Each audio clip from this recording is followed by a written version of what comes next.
Hey, we live? Are we going live? All right. Hey, how you doing? Let me just situate this. Let me tell you where we're at here. This is Quarantine Life on Govs Comedy Club Radio. We're live on Facebook. We're on YouTube, Boxcast, Boxcast. There's a lot. Okay, hey, all right. I think something came up, so I think I'm on.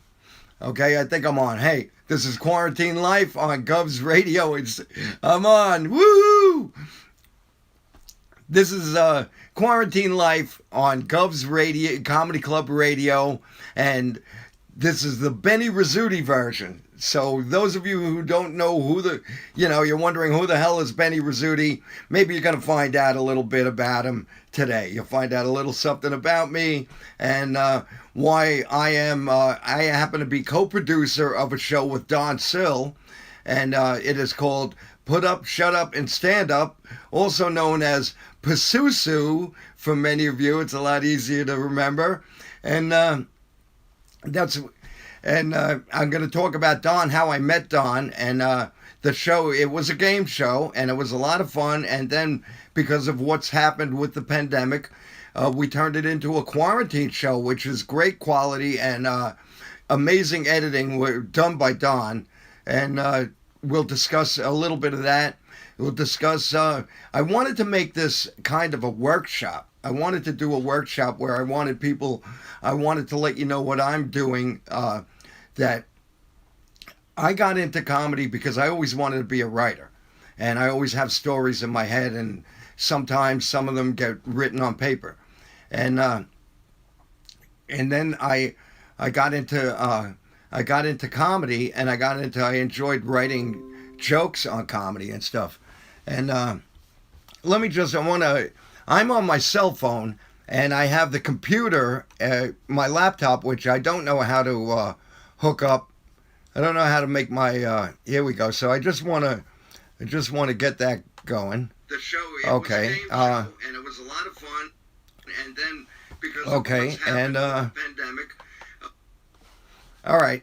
So this way, if comments come up, I can talk to you. I can see what comments you have to say to me, and so I'll discuss. I always wanted to be a writer, and now I'm working on a one-man show, which I'm going to perform somewhere, and I'm also going to start an open mic. I'll explain how my open mic is going to be very different from any open mics in the past 20 years anyway. And I'll explain that, but before I get into, and I wanted to share some things with you, things I like to read, books I have read, movies, and Nancy will come on. So those of you, if you know that my wife Nancy and we have a page on Facebook called Nancy and Benny Rizzuti Shenanigans, and we're making these short videos. We're trying not to go over 7-minute videos. So halfway through this broadcast, I will walk out and I'll see Nancy, and I'll tell, and we'll talk. Nancy and I will talk live to everybody as well. Okay, I need a quick drink here. I can't really start without going into what is going on in our country, the unrest and the riots and the division with the Americans, with American people, and I can't ignore that. So I'm not going to give you my opinion, because my opinion is shit. All right, just like you don't want to hear my opinion. I don't want to hear your opinion. What happens is, even if we're peacefully discussing our opinions, somebody else comes in, and then you have another, and you start a war, and then there are the people that start arguing, and you don't even know what the hell they're talking about. You know what I mean? So, there's some people that are like, what the we're not even discussing that. So all of a sudden you're talking about cockroaches or something. Who knows? So anyway, today's New York Post, it shows you, this is what's been going on the past few days. It says a blast of hope. And it shows the rocket launch, which was commercial and NASA collaboration. And it says, amid the riots and disease, space launch gives Americans a moment of pride. Okay, riots and disease. I can't ignore what's going on with the riots. And as you know, it started because there's been a lot of unrest, there's been a lot of injustice against minorities in this country, and it has to stop. I thought, I grew up, I was born in 1955, so I was a young boy when the civil rights protests were going on, and that was much different. Those riots were different. They aren't what's happening right now. But I don't want to get into that. I don't want to give my opinion of that. I'd rather read a few things, since I said I'm a writer, and I always wanted to be a writer. I'm not a writer. As one friend of mine once put it, when I bartended in Fire Island, she said to me that I was a member of the unpublished, unwritten authors of Fire Island, which I was. So I want to read something to you.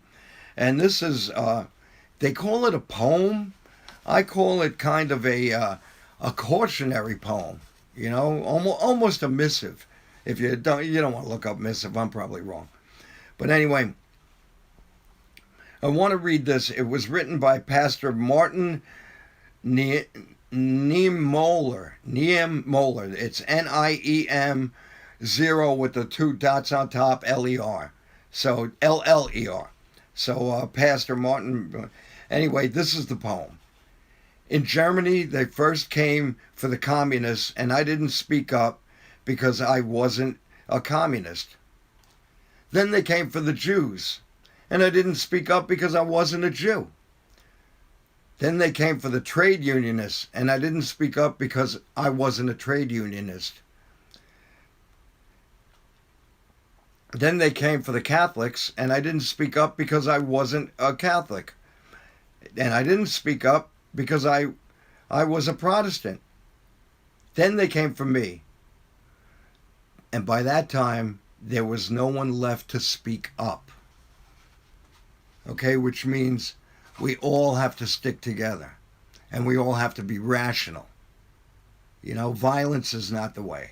All right? That's what I want to say about that. I'd like to tell you about a really cool book that I bet you didn't know. Some of you do know, and this is a great book. It's Invisible Man by Ralph Ellison. Okay? It's not the Invisible Man. It's not somebody who becomes invisible. I'll read you the back of it, and then I may read you a little bit from it. Okay? And do I have any?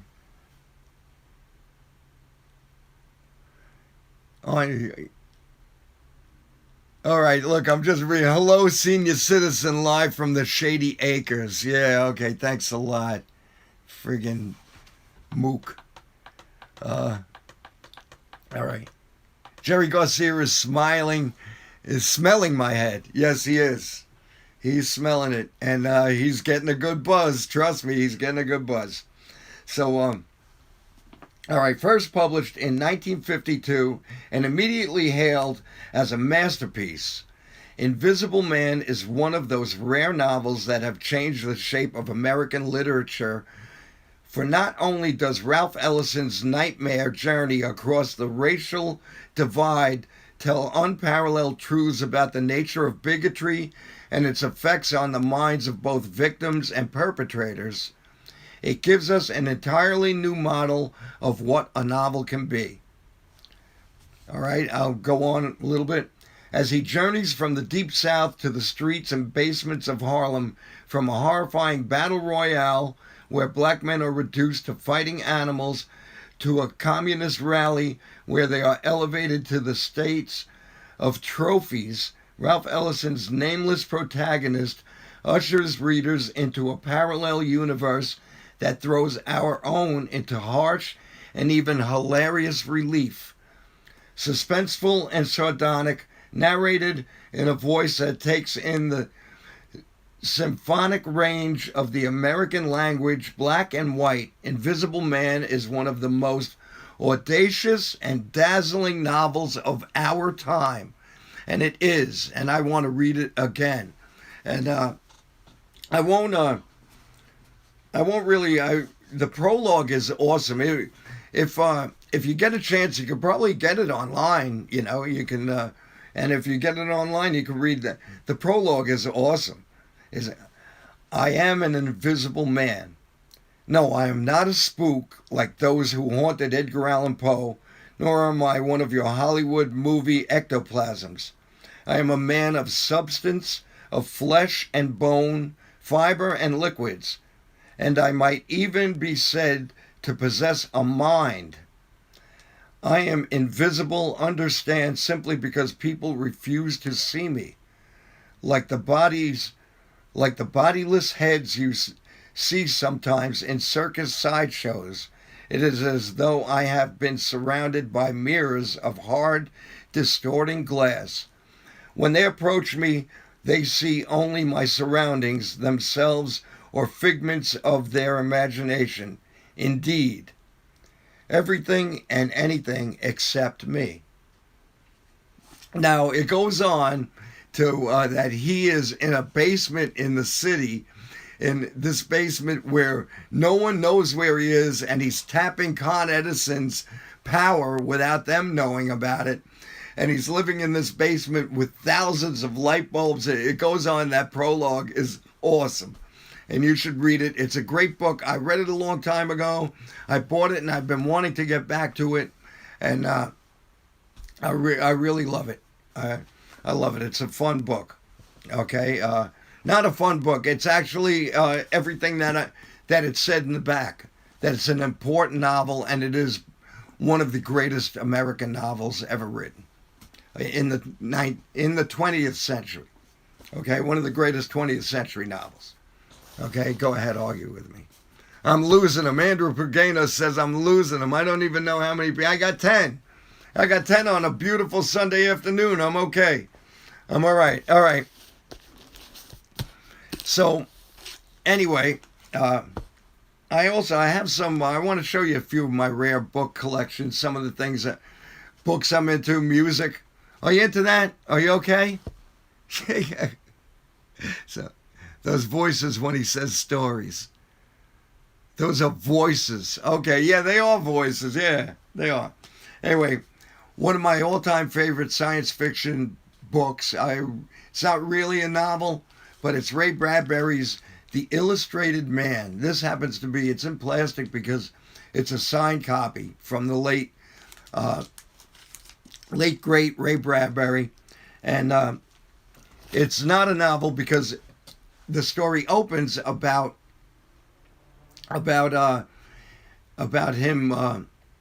this man he's tattooed from his neck all the way down to his feet, and even inside his hands he has like a rose in one hand, and he meets up with this camper, and he tells the camper that their illustration says that some woman mysteriously did that for him, and he was in the circus as the tattooed man, but at night those tattoos tell stories. They're each a story. And he says don't look at them, because people who look at them wind up something bad happens to them. So at night it's this other camper hears the voices, and he looks, and it's a collection of stories that are on this Illustrated Man. Very cool book. Need another drink. All right.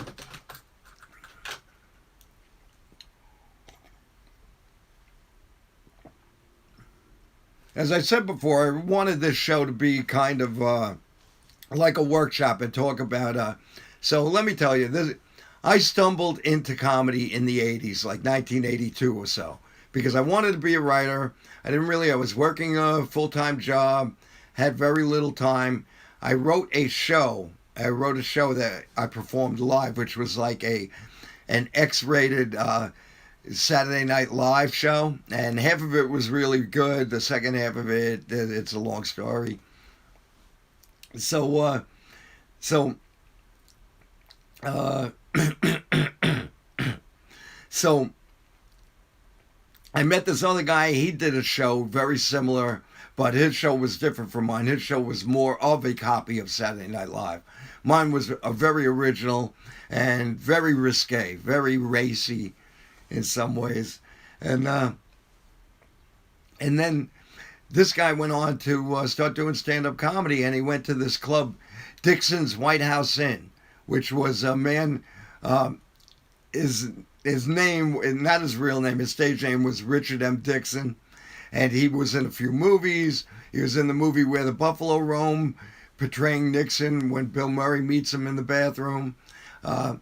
And I had seen him I went to see an Alice Cooper concert, and at the end of the show, Alice comes out with this big American flag, and they're saluting it, and Nixon was not very well liked at the time, and Richard M. Dixon came out, and he's doing and he's doing this, and he's doing this Nixon impression, and the band beat on him and everything. Anyway, he made quite a bit of money. With that money, he bought a club out somewhere near Hampstead or Wantor area, and it was Richard M. Dixon's White House Inn. It was like a place it was like a comedy college, and he had comedians and people who sang, musicians, and there was a piano in there. And during the week, I believe it was open 7 days a week, and from Monday through Thursday was anyone that wanted to come in, and you got like 5 minutes, and you did your comedy, you sang or something, and then Mr. Dixon would pick people, and he would have them on his Friday and Saturday night showcases, which went on forever. They went on, but so I had stumbled into comedy during that. I'll come back to that later. Then I got out of it.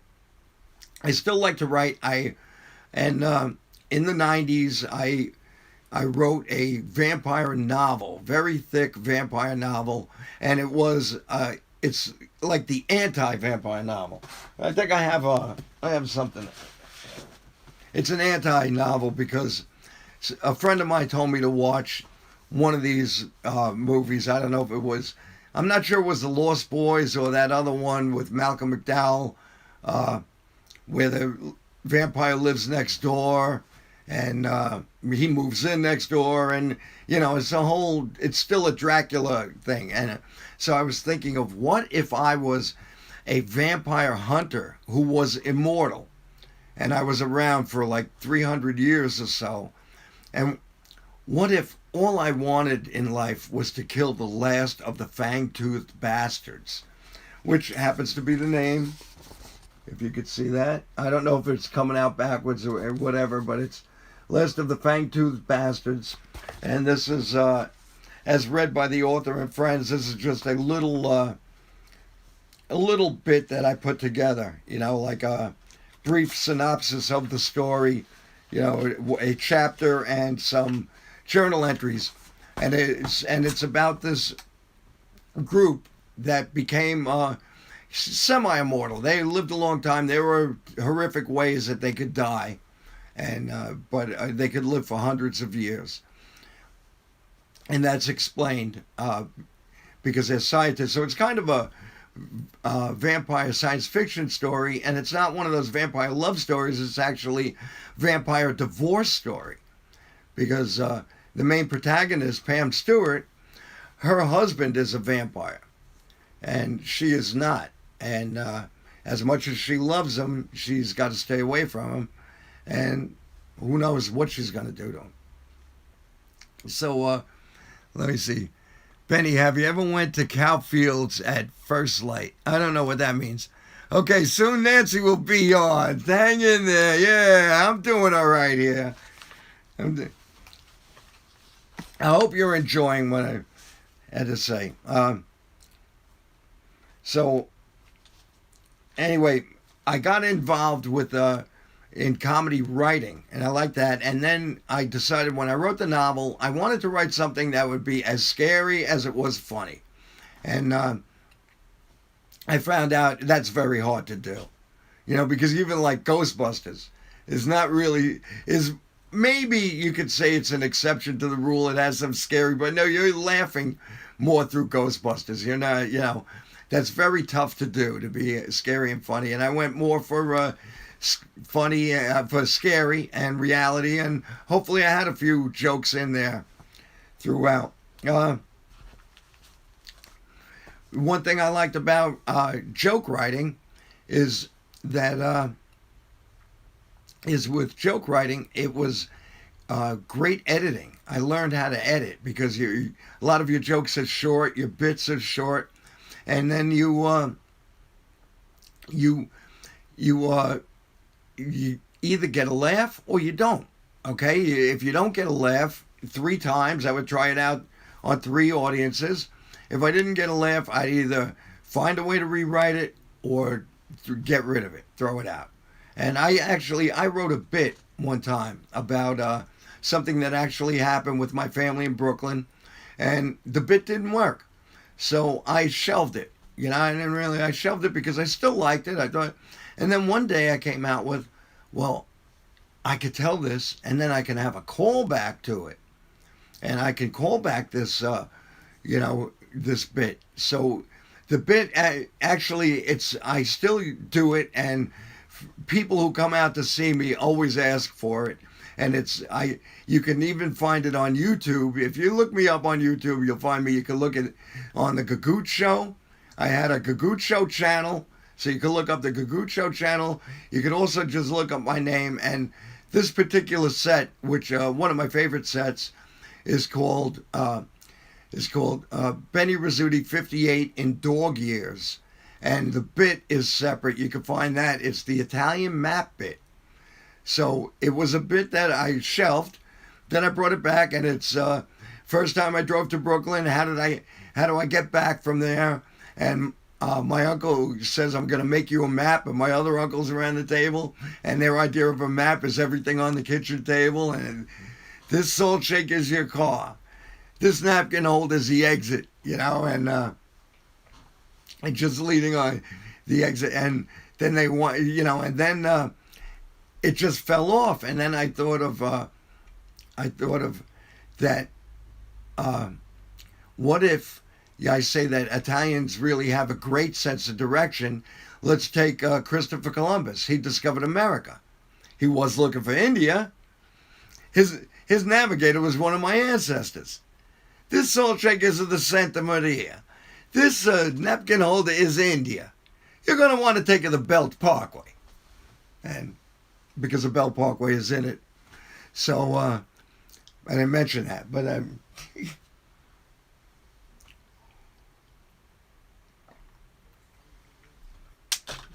boy, I wish I could take phone calls right now. No.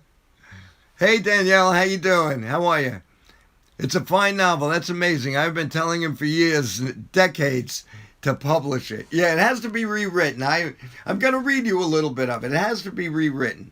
All right, if you want me to read from my vampire novel, if my reading to you isn't that bad, let me know. And I'll do that. So, anyway, I wrote that novel, and then I stumbled into comedy in the 80s because I was doing a show, somebody else was doing a show. He got into stand-up, and then he was like my mentor.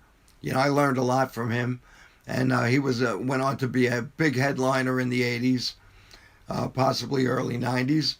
And I got out of comedy, but then I stumbled back into it in 1998. And when I stumbled back in, that's how all of a sudden it was like I was actually funny. I wasn't really that funny in the 80s. I could go through the motions, but I kind of tried too hard, and in 98 went through a really tough time. My mom passed away, went through, and I just went to a comedy club like it was a place where I could be at peace. Somehow stumbled into doing improv show classes and some shows over there with Joan St. Ange.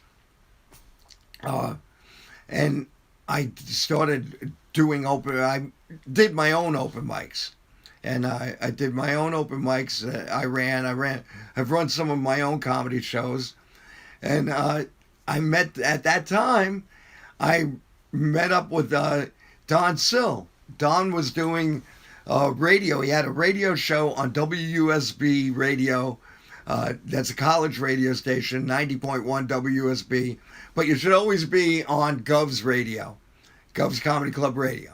Okay, but if there's a pause in the broadcasting, go ahead, go to WUSB.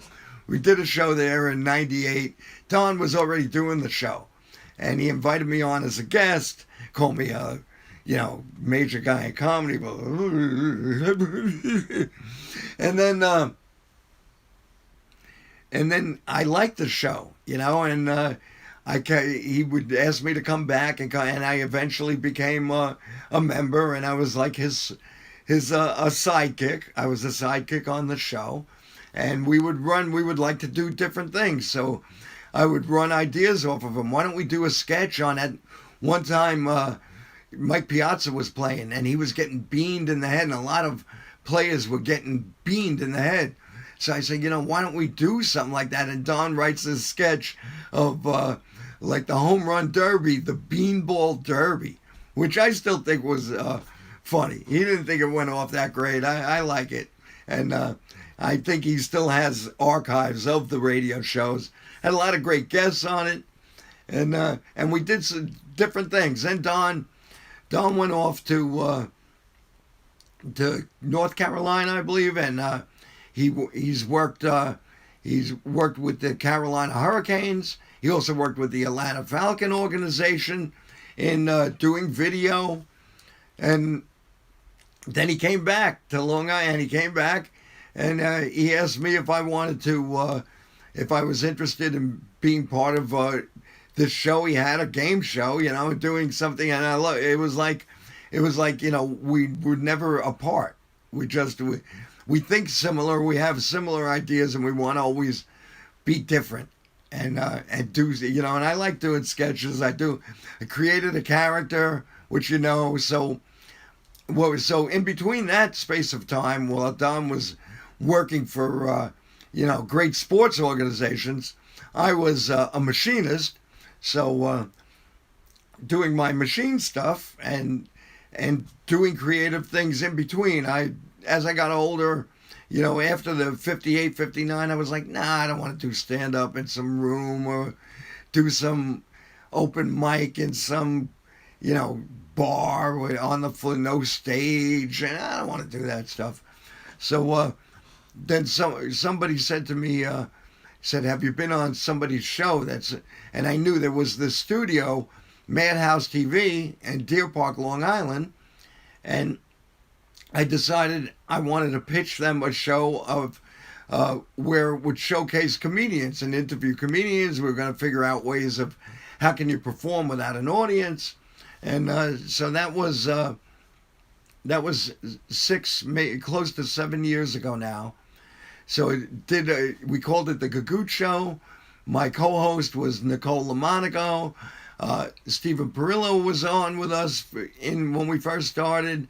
Then Jeannie Powers came on, and the show developed and it evolved, and it was a really, I'd say for a year and close to a year and a half, it was a really good show. And then towards the end, it just, I lifted the ban on the language, and we all got to, there's a difference between funny and, vulgarity. So. And then, then I did some other shows at a different network, and they were like, I didn't have guests because guests can be kind of crazy and everything, have worrying, and there were shows on topics. I did a show called Right to Speak, which I featured writers on there. I interviewed writers.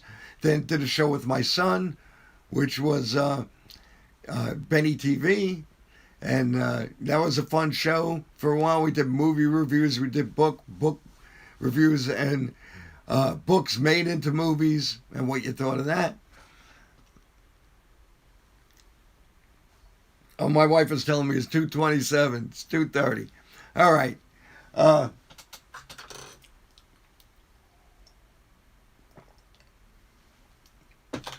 So we'll go take a buzz. We'll go take a buzz and see what Nancy's doing. All right, and then we'll come back.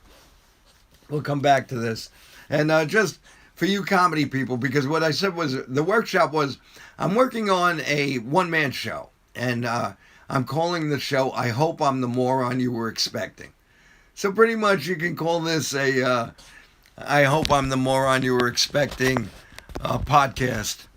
Quarantine Lifestyle, or Quarantine Life's Benny Rizzuti version, as I told you. Anyway, here's one of my favorite books on stand-up comedy called Zen and the Art of Stand-Up Comedy by Jay Sankey. And it's like a comedy Bible. It'll tell you everything that you want to know about stand-up comedy. But also, if you really want good instructors, then you should go to Gov's Comedy Clubs, where they have stand-up university when the quarantine's over. Okay? Now, follow me. Don't look, though. My room's a mess. Don't look. My room is a mess. Okay, I have a notebook. All right. We're going. Here we go. Let's go see what Nancy's doing. Let's see what the fuck Nancy's doing. That's right. Let's get this show on the road. Come on, viewers. Come back. Come back. Are you bored to death with him yet? Are you bored to death? Let me hold that. Oh, all right. Let me hold it up. Then you're going to complain about your... oh, no, because when you do it like this, look. I look like... All right, I look like that character. Yeah. That ghoul character from... what the hell was that movie? Not Transformers, the one with I know what I'm watching on television right now is Transformers, I think. What was that? Whatever, it doesn't matter. It doesn't matter. Oh my God. What are you talking about? Because I was trying to think of what I look like, that actress from that movie that somebody made fun of me when I was at a... Oh, in Total Recall. Total Recall, yeah. Because 2 weeks. Yeah, when I went to 2 see... weeks. Yeah. When I went to McGuire's a few years ago to see something, somebody told me I looked like that woman. Yeah, and you found it very offensive. I don't know how many... I found it hilarious. Well, no, I'll tell you how many people were watching because I was watching you. Yeah. Yeah, not many. Not many. But you know what? It's a beautiful day. Yes. On a Saturday, and we've been stuck in this house for 92 days now. Right. Well, I've been stuck in this house for 92 days now. I've been stuck here. But let me explain something, because it's time for me to talk. So, here, that's what this is supposed to be about, quarantine, right? Yes. Okay. So... I work. Okay, talk. All right. Getting a bottle of water. Oh, he's getting a bottle of water, which he definitely needs, because I saw him a couple of times while he was doing his thing. So, I'm retired. So, for me, being home, it's not that big of a deal. I'm used to it. I don't mind it in the wintertime. I like to be alone at home. I can get things done. I can write. I can clean. I can throw things away. But my son, who is not home right now, he's home. He's not working. And so, we're butting heads like constantly. And that's making me crazy. So I can't wait until the restaurants open up again and he can go back to work. And he started his own business just prior to when this happened. So he can get back to doing his recording of all the shows that he is producing or videotaping for other people. And I will be thrilled to death. And he's working on documentaries, too. And he's working on documentaries as well, yes. Very proud of my son. Yeah, no, he's a good kid. He's a good kid. It's just that when you're in the house together, and we don't have a big house, and when you're in the house together 24/7, it's like, Ma, what are you doing, Ma? You don't want to watch that, Ma. You want to watch this, Ma. And hey, you saw that already. You went, don't tell me what I saw, what I didn't see. I'm old. I don't remember everything. I can watch the same thing on television at least twice. I'm not going to remember everything. Sometimes she watches the whole movie, and it isn't until the last 10 minutes that she realizes. Then I say, "Oh, I did see this movie." but so what have I been doing in quarantine besides going freaking crazy, getting depressed? I've been buying too much shit on freaking Amazon. I just got my Amazon bill, which is, I'm sorry to say, over $1,000. Holy crap. Yeah. And that's it. Crap. Yeah. No, because I bought umbrellas for outside, and then I saw someone else had a really cool umbrella, so I had to buy that 3 umbrellas for outside. And then I was going to get a pool, and then I canceled the pool. And then I was going to get a pool bathtub, and then I canceled that. Then we were going to get a jacuzzi, and it was too expensive. And then you have to do all this other stuff, and I didn't. So, but I spent a lot of money on clothes. I spent. And you're not going anywhere. Yeah. $3,000 on clothes to wear around the house. That's exactly what I did. I mean, it's insane. It's crazy, but what are you going to do? How much TV can you watch?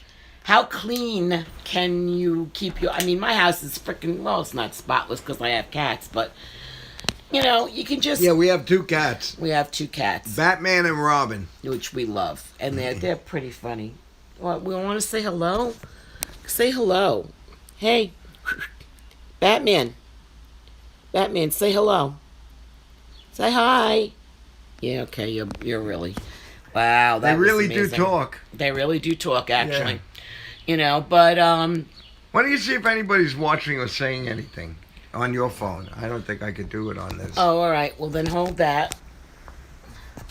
I don't know. And I will look. And I will see. Oh, my God. I've got you. Maybe we're not even on. No, it's a little delayed. Oh, Yes. there we are. All right. Now let's see.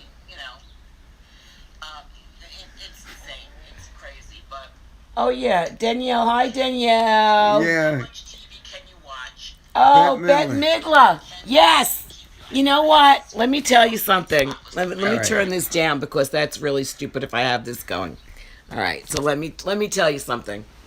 Back in the day, really back in the day, I used to hang out. I had for 17 years in Roslyn a haircutting place, and I had a lot of people work for me there. I had a lot of gay people work for me, and they worked in different clubs in Manhattan.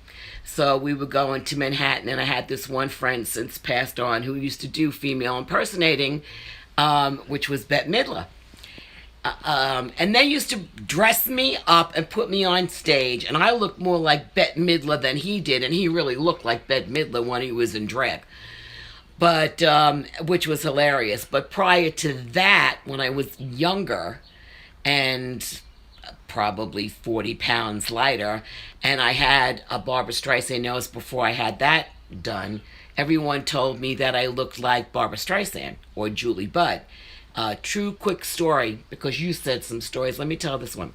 Many years ago, in the 70s, I went to Puerto Rico with my mom. We were in a casino.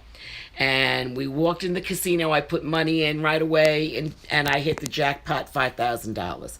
We went over to the bar to celebrate, and I forgot his name, but he's a famous violinist, and I think he might still be alive. And if he is, he's going to remember this. You can contact me. Jewish man, very wealthy. Yeah, I don't remember his name. Okay, I can't. Very famous. Anyway, my mother recognized him. I had no idea who he was. I was young. And he came over, and he actually thought that I was Barbra Streisand, because we're going back to the 70s, and trust me when I tell you I didn't look like this. And my mother was fixing me up. Now, this guy is, all right, so I am 68. So he would be probably 78 or a little bit older, because he was definitely 10 years or more older than me. And I wasn't interested in everything like that. But anyway, he took us out and wined and dined us, my mother and I, because I couldn't, had to be. All right, wake up, baby. And she tried to fix me up, but he took us to this. It was like my first really expensive restaurant with all the classy stuff that goes with that. And anyway, long story short, at the end of this vacation in Puerto Rico, which was a little over 14 days, we went to check out and found out he paid the entire bill and everything that we charged to the room completely. And I never heard from this guy again. Isn't that amazing? It was quite amazing. That's a story I had to share. Okay, well, I was once in Yankee Stadium, and I was in the urinal downstairs, and I was next to this old Jewish man with a fishing hat pulled down. And then when we went to wash and dry our hands, I realized that this little man was Paul Simon. Yep. And when I was like, "Yay!" Like I knew him. And Ryan was, I don't know, 15 or so, 16. And Ryan, the old stadium. And Ryan's like, when he left, Ryan's like, "Dad, which Hobbit was he in Lord of the Rings?" And I'm like, "That was no Hobbit. That's Paul Simon. Yeah, he's a little man." And then I tried to take his picture, but my camera had been off. My phone was off because somebody was texting me during a great game. Oh. So I shut the phone off. So he saw me trying to take his picture, and he stopped and he looked at me, and I said, "Hey, cool. I'm not gonna take your picture." I said, "You do a lot of great things for the city, and I just want you to know I'm a big fan, and just take care. Have a great day." And he left. Because, there were people that go to Yankee Stadium that try to hide out from idiots like me.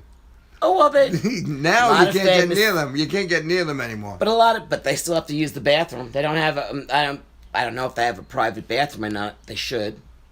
Movie stars. No, now they have a private area, but it people. wasn't in the old stadium. Yeah. Old stadium, nowadays, nowadays thinking about using public bathrooms is something that I know. Me I got to too. bring my own liner for the toilet that I'm going to have to keep in my pot. They have those little liner things that you can take. Yesterday I went out to get supplies. It's not even shopping anymore. So I got up early and went to Costco an hour before they opened, and there was a line around the building. So then I went to the other Costco, and there was a line around that building. Yeah. And so I don't go. Yeah. And and what were we talking about? We were talking about bathrooms. And bathrooms. All right. People, so it's the quarantine thing. So we're in Suffolk County South. We're not going to tell you what. We're in South Suffolk County, and on Long Island. I went to Comac, and then I went all the way out to the other ones in Holbrook or Holbrook. It's out east. Out east, and I had to go to the bathroom, and I drove all the way home because then I was like, I'll go somewhere, and I drove all the way home to use the bathroom, which is what we were talking about. That's why you came home like that and then left again. Well, that explains it. I came home and that must have been hard because, now that you're going to be, 65 in September? Yes. Yeah, and I pee all the time. You pee all the time. I would just get one of those urinal things that they have in the hospital, keep it in the car. Well, I don't want a cat then. So. Well, you know what? What did you say the other night to Ryan? Because you went to the bathroom so much, and I'm like, what did you say the other night? Isn't there something that they could do about? Oh, I forgot. But anyway, I said diapers. To be honest, if I have to go to the bathroom that much, I'm gonna wear a pair of Depends. I said something. Yeah, I said something as a joke. I said. Someone should design a pair of pants that has a built-in bathroom. That's what you said. And I said they did. It's called Depends. I can't wear Depends. I can't. Yeah, well, you will eventually. You have no choice. I mean, we will have to, Listen, when I was a school bus driver, I used to wear them when it was really bad.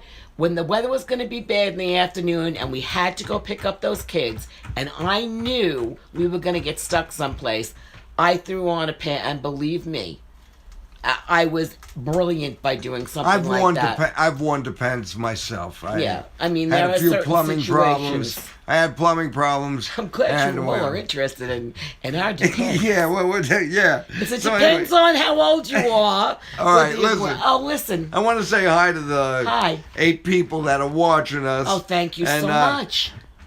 Danielle Asher, of course. She says, I love Bette Midler, and you do look Beautiful like her. Singer. And Andrew says, get a Ziploc bag, a tube, and a condom. For what? What the hell are you talking about? A Ziploc bag, a tube, and a condom. Yeah, to go to the bathroom. Oh, okay. Oh, all right, yeah, there you go. Very I'm good. thinking condom, really? Yeah, no, to pee in. I get it. Yeah, I could get one of those magnums. Have plenty of room. So, Joan, Danielle's mom, Joan, always says, hi, kids. You're still there because you thought we were off before because there's a delay. Oh. This is my first time. Listen, coming back with a vengeance at the end of June. Also, the last Sunday in June, I believe. I will be back. So You'll be back? Get ready, kids. Yeah, and I was told. So if Can I have enough comedy? time. What, on here? Well, do something funny that's yeah, not I was going to monetary read boring. something. All right. Read? Yeah. You go to one of those bookstores when they reopen, and one of those coffee shops when they reopen, and you sit there at the microphone and you read to the people that really care about that stuff. All right. I'm not putting it down. All right. Books are wonderful. Yes, I also wanted to talk about some movie. Here's a movie that I think is very important now to see. Okay. It's called The Brother from Another Planet, and it's familiar. he looks like he's African American, but he's a black man from another planet. Right. And he escapes from that planet and lands in Mars. I mean, in Mars, in Harlem. Not Mars. What the hell? Right now, Harlem probably looks like Mars. So anyway, I'll no. probably get shit for that. No, and God bless everybody. Please, no violence. Let's stop the violence. So, right. So, anyway, he lands. He's in Harlem, and he's got some powers. He's got some pretty unique powers, and he's a mute. And then He's a mute. He's a mute, and then these 2 white intergalactic police officers come to Earth trying to find him, trying to get him back. And it's a really good story. It's written, directed, and edited by John Sayles. It's like an independent film. And the actor who plays the brother, who doesn't speak during it, is, what's his name? I can't think of his name offhand, and that really bothers me. So is it a silent movie? It's no, he doesn't speak. It's a science fiction film. Science fiction. Brother from Another Joe Planet. Morton, Joe Morton, who played, he was in Terminator 2. He's Dyson the scientist. Oh, yeah. Yeah, and he's in so many other. He's in the Disney universe now. Yes. As the father, he's a big actor.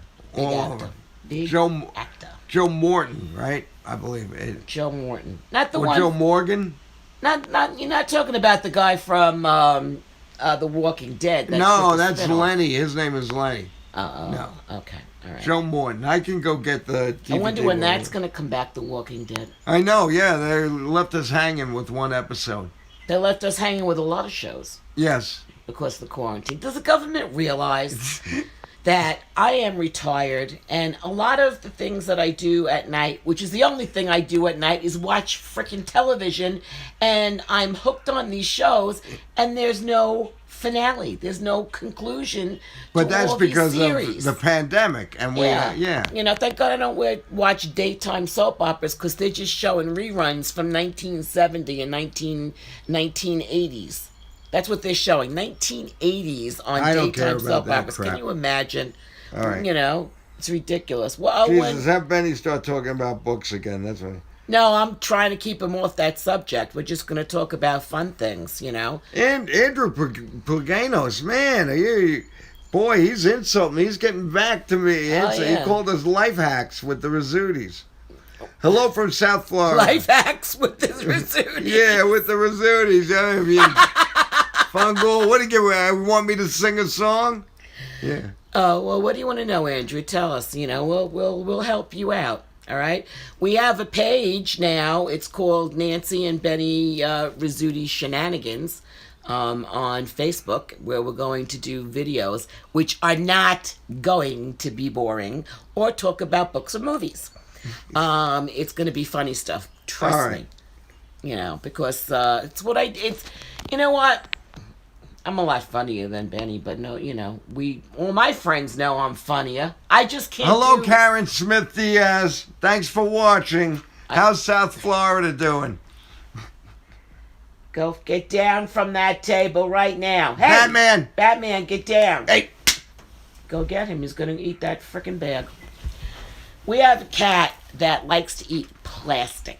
Like plastic wrappers and stuff. So if you bring bagels and they're wrapped in plastic or anything plastic, like the bottom of a broom, to a point where he really gets himself very sick and it becomes a real big problem around here.